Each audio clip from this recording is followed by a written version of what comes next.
8,000 নিচে 8,000-এর নিচে কোথাও রুম পাওয়া যায় না।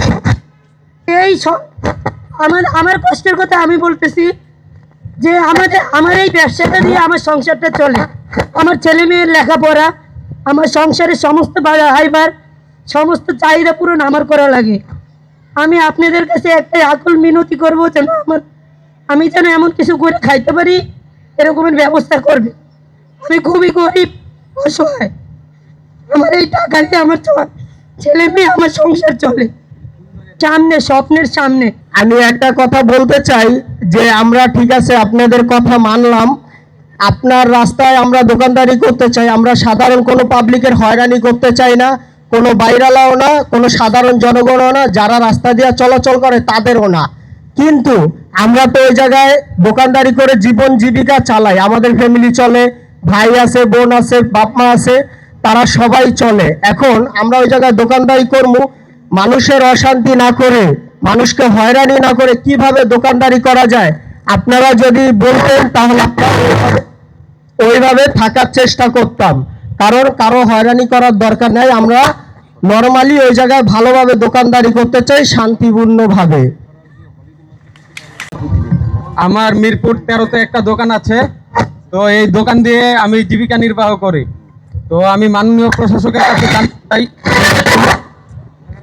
উনি এই উচ্ছেদ অভিযানের পর পুনর্বাসনের প্রক্রিয়াটা কি হবে এবং কতদিনের মধ্যে সিটি কর্পোরেশন আমাদের মতো যারা হকার আছে তাদেরকে পুনর্বাসনের প্রক্রিয়া করতে হবে।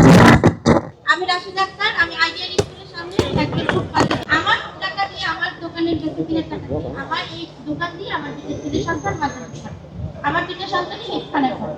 এখন আমরা যদি দোকানদারি না করতে পারি ফুটপাতে, তাহলে আমরা কি করে খাবো?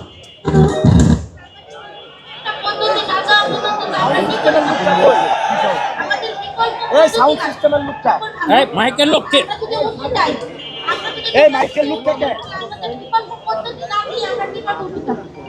আমরা চাই না রাস্তায় যানজট হোক, আমাদেরও তো অসুবিধা হয়। রাস্তায় যানজট হলে আমাদের অসুবিধা হয়, চিন্তায় হয়, মোবাইল চুরি হয়, সবকিছুই সমস্যা। কিন্তু আমাদের তো একটা ব্যবস্থা, বিকল্প ব্যবস্থা করতে হবে। এখন বিকল্প ব্যবস্থা একটা টাইম সেট করে দিতে পারে, যে একটা টাইম সেট করে দিয়ে আমাদের যে একটা এই টাইম থেকে এই টাইম পর্যন্ত দোকানদারি করতে পারবেন, পরে আর করতে পারবেন না। রাস্তা থেকে আমাদের ক্লিয়ার করে আমরা ফুটপাতে দোকানদারি করতে পারি। ফুটপাতে দোকানদারি করলে হয়তো কোনো সমস্যা হবে না। তারপর একটা লাইন এই যে বিভিন্ন চ্যানেলের যে মাইক খোলা না, এই ফ্রিকোয়েন্সিটা ওখানে টাচ করতেছে, যার দরুন এটা ওর মাইকের দোষ না। সবাই ফুটপাতে যারা দোকানদারি করে তারা পরামর্শ দেন, বসেন না ভাই, কথা বলতে আমরা সবাই শিক্ষিত না, আমরা অল্প শিক্ষিত মানুষ, আমরা তো চাকরি করতে যেতে পারবো না। তাই একটা সরকার নিয়ে ফুটপাতে দোকানদারি করতে পারি, কিন্তু চাকরি করতে গেলে আমরা পারবো না, এটা করে আমাদের সন্তান নিয়ে পারবো না। এখন আমাদের কোনো একটা ব্যবস্থা না করা পর্যন্ত তো আমরা নিরুপায়, অসহায়। সবসময় মিছিল মিটিংয়ে আমরা হকারাই সবসময় উপস্থিত থাকি, সবসময়, কিন্তু আমাদের কোনো সমস্যা ছিল না। 5 আগস্টের পরে এই যে ভ্যান ম্যান সব ঢুকে রাস্তাঘাট এইভাবে দল করে ফেলাইছে, যার কারণে আমাদের সমস্যা হয়েছে। আমরা দীর্ঘ 35 বছর ধরে আমরা এই 10 ঘন্টা কষ্ট করে দোকানদারি করে আমাদের জীবিকা নির্বাহ করতেছি, তখন আমরা রাস্তা নামিনি, ফুট উপরে ছিলাম। এই শুধু ভ্যান ম্যানের জন্যই আমাদের এই সমস্যা হয়েছে। আপনি এগুলো যদি দৃষ্টান্তোষণ করেন, ইনশাআল্লাহ কোনো সমস্যা হবে না। আসসালামু আলাইকুম। আমরা যারা গরিব, আমরা কিন্তু গরিব, আমরা কিন্তু একেবারেই অসহায়। আমরা এই অসহায়তার কারণে বলতেছি, যেভাবে সুন্দর হয় সেইভাবে যাতে আমরা জীবিকা নির্বাহ করতে পারি, এই দ্রব্যমূল্যের ঊর্ধ্বগতির বাজারে যাতে আমরা নির্বিশেষ হয়ে কারো মুখোমুখি না হতে পারি, সেইভাবে আমাদের পদক্ষেপ নিলে আমরা একদম খুশি হব বলে আমি আশা করি। আমার দোকানদারি করতে না দেন, আমি কি করবো স্যার? আমি ওষুধ শুনতে পারি না, আমার বাচ্চাদেরকে আমি করাতে পারি না, কি করতাম স্যার? এই টাইমে আমাদেরকে ভালো একটা সাজেশন দিয়ে ভালোভাবে আমাদেরকে ব্যবস্থা করে স্যার আমাদেরকে চিকিৎসা করুন স্যার, ব্যবস্থা করুন স্যার। ওনারা যেটা ভাবতেছে যে কাস্টমার যাবে না, আমাদেরকে এখান থেকে উঠাই দিবেন আজকে, হয়তো কয়েকদিন পরে দেখবেন আমরা এখানে বসে নাই, কেউ না কেউ ঠিকই এই জায়গায় বসবে। অথবা আমাদেরকে এখানে নিয়ম নীতি করে এখানেই রাখেন।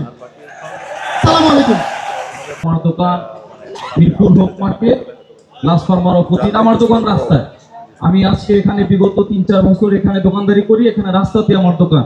এবং আপনি যদি হিসাব করেন মিরপুর 10 থেকে আপনার আমাদের হোপ মার্কেট এই পর্যন্ত বা ওই পাশে আপনি যেখানে যাবেন সেখানে আপনি দেখবেন অসংখ্য পরিবার এখানে রাস্তায় দোকানদারি করে। দুই পাশে ছোট্ট করে হয়তো তারা থাকে, বসে রাস্তায় দোকানদারি করে, এরকম অসংখ্য ফ্যামিলি আছে এবং এখানে অনেক অসহায় ফ্যামিলি আছে। আসলে আমরা সত্যি কথা বলতে গেলে আসলে আমরা নিম্ন শ্রেণীর লোক। এখন আমরা এখানে আসি, প্লাস এখানে আমাদের থেকে অনেক সিনিয়র ব্যবসায়ী আছে যেখানে তারা আজ থেকে 15-20 বছর, কিছুক্ষণ আগে আমার এক আঙ্কেল বললো সেখানে 26 বছর।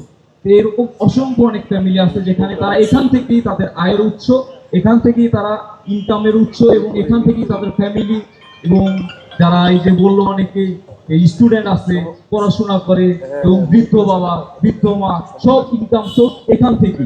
হয়তো আপনাদের উচ্চ শ্রেণী যারা আছে তাদের হয়তো আমরা সমস্যা সৃষ্টি করছি, স্বাভাবিক, কারণ রাস্তায় দোকান এটা অবৈধ, স্বাভাবিক, এটা দেশের জন্য ক্ষতিকর। কিন্তু আমাদের কোনো উপায় নাই ভাই, সত্যি কথা বলতে গেলে আমাদের কোনো উপায় নাই।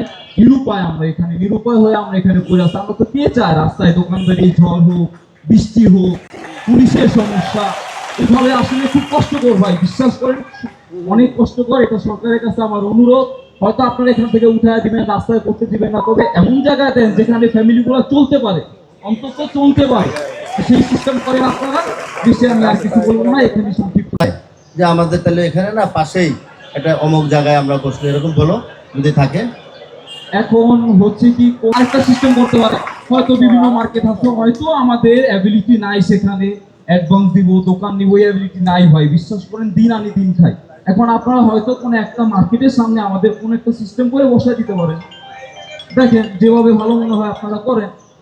আমাদের চাইতে আপনারাও বেশি ভালো বুঝেন, আপনারা কোথায় আমাদেরকে রাখলে আমরা চলতে পারবো সেটা আপনারা ভালো বুঝেন।